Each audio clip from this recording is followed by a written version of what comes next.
Hi అండి, నమస్తే. Welcome back to my channel. ఇవాళ వీడియోలో గోధుమ పిండితో తీపి కాజాలను ఎలా చేయాలో చూపిస్తాను. సమ్మర్లో పిల్లలు ఇంట్లో ఉంటుంటారు కదా, ఏదో ఒక స్నాక్స్ కావాలని అడుగుతూ ఉంటారు.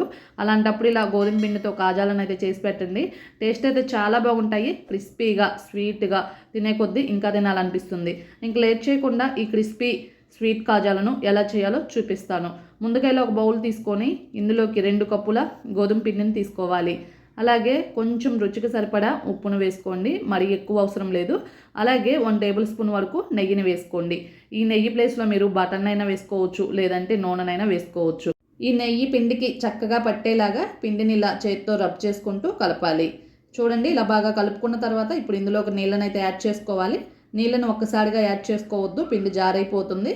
ఇలా కొంచెం కొంచెంగా వేసుకుంటూ పిండిని చపాతీ ముద్దలాగా అయ్యేంత వరకు ఇలా చక్కగా నీట్ చేసుకోవాలి. పిండిని ఇలా బాగా కలుపుకున్న తర్వాత 5 నిమిషాల పాటు రెస్ట్ ఇవ్వండి.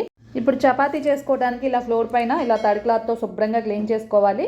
ఇలా 5 నిమిషాల తర్వాత పిండిని ఒకసారి బాగా కలుపుకొని ఇలా మనం చపాతీ ముద్దలాగా 3 పార్టీషన్స్గా డివైడ్ చేసుకోవాలి.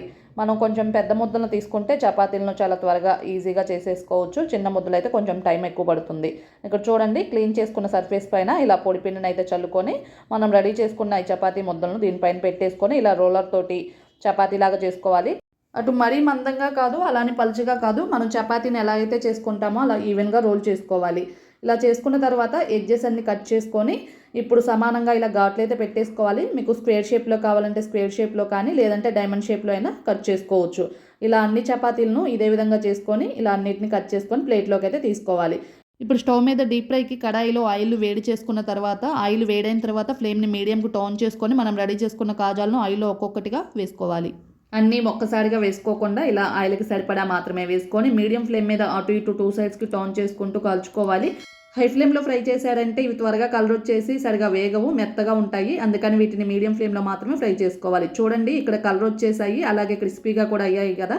ఇప్పుడు ఆయిల్ నుంచి తీసుకొని ఇలా ఒక బౌల్లోకి అయితే తీసుకోవాలి. అలాగే మిగిలిన కాజాలను కూడా సేమ్ ఇదే ప్రాసెస్లో ఆయిల్లోకి వేసుకొని ఆయిల్కి సరిపడా మాత్రమే వేసుకొని మీడియం ఫ్లేమ్లో అటు ఇటు 2 సైడ్స్కి టర్న్ చేసుకుంటూ ఇలా మంచి కలర్ వచ్చిన తర్వాత మాత్రమే ఆయిల్ నుంచి తీసుకొని ఇలా ఒక బౌల్లోకి అయితే తీసుకోవాలి. మనం చేసుకున్న కాజాలన్నీ అయిపోయేంత వరకు సేమ్ ఇదే ప్రాసెస్లో ఫ్రై చేసుకొని బౌల్లోకి అయితే తీసుకోవాలి. అంతేనండి, ఎంతో టేస్టీగా గోధుమ పిండి కాజాలు అయితే రెడీ అయిపోయాయి. మీకు ఒకవేళ స్వీట్ పాకం వద్దు అనుకుంటే కాజాలను ఇలాగైనా ప్రిపేర్ చేసుకొని స్నాక్స్గా తీసుకోవచ్చు. పిల్లలు ఎంతో ఇష్టంగా తినేస్తారు. ఇప్పుడు మనం దీనికి పాకం పట్టేందుకు కావాల్సిన ప్రాసెస్ ఏంటో చూసేద్దాము. స్టవ్ మీద ఇలా ఒక బౌల్ పెట్టుకొని మనం తీసుకున్న 2 కప్పులు గోధుమ పిండికి 1 కప్పు బెల్లం అయితే కరెక్ట్గా సరిపోతుంది. ఇందులోకి ఇలా 1 కప్పు బెల్లం వేసుకున్న తర్వాత ఒక 1/2 కప్పు వరకు నీళ్ళని వేసుకొని ఫ్లేమ్ని లో టు మీడియం ఫ్లేమ్లోనే ఉంచుకొని ఈ బెల్లాన్ని చక్కగా కరిగించుకోవాలి. చూడండి, ఇక్కడ బెల్లం అయితే చక్కగా కరిగిపోయింది కదా. స్టవ్ మీద నుంచి ఈ గిన్నెను పక్కకు దించుకొని ఇలా వేరొక ప్యాన్ అయితే పెట్టేసుకొని దీనిపైన ఇలా స్ట్రెయినర్ని పెట్టుకొని ఈ బెల్లం సిరప్ను వడగట్టుకోవాలి. ఫ్లేమ్ని మీడియంకు టర్న్ చేసుకొని పాకం వచ్చేంత వరకు ఇలా నిదానంగా గరిటతో కలుపుకుంటూ ఉండాలి. మధ్య మధ్యలో మనం కన్సిస్టెన్సీని అయితే చెక్ చేసుకుంటూ ఉండాలి. ఇక్కడ చూడండి, ఇప్పుడు మనం కన్సిస్టెన్సీని చెక్ చేసుకోవడానికి ఇలా ప్లేట్లోకి వాటర్ని తీసుకొని బెల్లం సిరప్ని ఇలా వాటర్లోకి వేసుకొని చూసుకోవాలి. ఇలా మనం వేళ్ళతో పాకాన్ని దగ్గరికి అన్నప్పుడు ఇలా చేతిలోకి సాఫ్ట్ ముద్దలాగా రావాలి, సాఫ్ట్ బాల్ లాగా. దీన్ని ముదురు పాకం అంటారు. కాజాలకి మనకి ఇది సరైన కన్సిస్టెన్సీ అనమాట. ఇప్పుడు ఇందులోకి ఒక 1/2 టీ స్పూన్ యాలకుల పొడిని, 1 టేబుల్ స్పూన్ నెయ్యిని వేసుకోవాలి. మంచి ఫ్లేవర్ కోసం మీకు ఇష్టం ఉంటే వేసుకోవచ్చు, లేదంటే స్కిప్ చేసుకోవచ్చు. ఈ యాలకుల పొడిని, నెయ్యిని చక్కగా కలుపుకున్న తర్వాత స్టవ్ ఆపేసి మనం రెడీ చేసుకున్న గోధుమ పిండి కాజాలన్నిటిని ఈ పాకంలోకి వేసుకొని ఈ పాకం అంతా కాజాలకి చక్కగా పట్టేలాగా కలుపుకోవాలి. ఇలా స్టవ్ మీద నుంచి దించుకొని ఒకసారి అంతా పైనుంచి కిందకి, కింద నుంచి పైకి అనుకోవాలి. మరీ ఎక్కువ ప్రెషర్ పెట్టారంటే కాజాలు విడిగిపోతాయి. విడిగిపోకుండా స్లోగా పాకం అంటుకునేలాగా కలుపుకోవాలి. ఇవి కొంచెం వేడి మీద ఉన్నప్పుడు కొంచెం అంటుకున్నట్లు అనిపిస్తాయి. వేడి ఆడిపోయిన తర్వాత ఒకదానికొకటి విడిగా వచ్చేస్తాయి. ఇలా బాగా కలుపుకున్న తర్వాత ప్యాన్లో అలాగే వదిలేయకుండా ఇలా ఒక ప్లేట్లోకి అయితే ట్రాన్స్ఫర్ చేసుకోవాలి. అంతేనండి, ఎంతో టేస్టీగా గోధుమ పిండితో స్వీట్ కాజాలు అయితే రెడీ అయిపోయాయి. చూస్తుంటే నేను నోరూరిపోతుంది కదా. తినే కొద్దీ క్రిస్పీగా, స్వీట్గా ఇంకా తినాలనిపిస్తూ ఉంటుంది. మా చిన్నప్పుడైతే అమ్మ వాళ్ళు ఇవి ఎక్కువ క్వాంటిటీలో క్యాన్లు చేసేవాళ్ళు. మేము ఇష్టంగా తినేవాళ్ళం. వీటిని ఇలా ప్రిపేర్ చేసుకొని వేడాడిన తర్వాత ఒక ఎయిర్ టైట్ కంటైనర్లో పెట్టుకున్నామంటే 15 to 20 డేస్ వరకు స్టోర్ చేసుకోవచ్చు. సమ్మర్లో పిల్లలు ఇంట్లో ఉంటుంటారు కదా, ఏదో ఒక స్నాక్స్ కావాలని అడుగుతుంటారు. అలాంటప్పుడు హడావిడి లేకుండా ఇలా గోధుమ పిండితో తీపి కాజాలను చేసి పెట్టండి.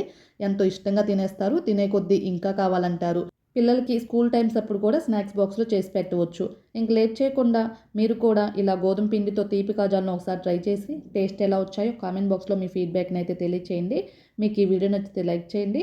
అలాగే మీ ఫ్రెండ్స్కి రిలేటివ్స్కి షేర్ చేయండి. కొత్తగా మా ఛానల్ చూసే వాళ్ళు ఎవరైనా ఉంటే సబ్స్క్రైబ్ చేయడం మర్చిపోవద్దు. పక్కనే ఉన్న బెల్ ఐకాన్ అయితే యాక్టివేట్ చేసుకోండి. Thank you for watching.